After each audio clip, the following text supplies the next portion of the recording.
నువ్వు నా కోసం ఇంకా చూస్తున్నావా? ఏమో, నాకైతే అలానే అనిపిస్తుంది. సంద్రం ఒడ్డున ఎప్పుడు కూర్చున్నా చల్లగా కెరటం పాదాలను పలకరిస్తూ నువ్వు వస్తావనే చెప్తుంటుంది.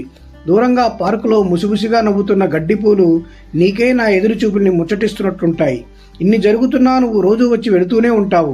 ప్రపంచాన్ని స్వచ్ఛంగా పలకరించే పోతుంటావు. కానీ ఆ ప్రతి అరుణోదయం నాది కాదనిపిస్తుంది. నువ్వు నా కోసం వచ్చే రోజేదో ప్రత్యేకంగా ఉందనిపిస్తుంది. ఇంత ఎదురుచూపులోనూ నీ మీద జాలిపోవటం లేదు. అవును, నువ్వు మాత్రం ఏం చేస్తావులే. కొండలు, కోణలు, సముద్రాలు ఇలా ఎన్నో అడ్డంకులు దాటి రావాలి. నీ కోసం చూసే ఎందరి ఆశలకు వెలుగునివ్వాలి. అయినా నాకెందుకో నమ్మకం నువ్వు నా కోసం వచ్చే రోజు ఒకటి ఉంటుందని. అందుకే నీ కోసం ప్రతినిత్యం సంద్రపు ఒడ్డుకు బయలుదేరతాను. కానీ అప్పటికే నువ్వు అస్తమిస్తావు.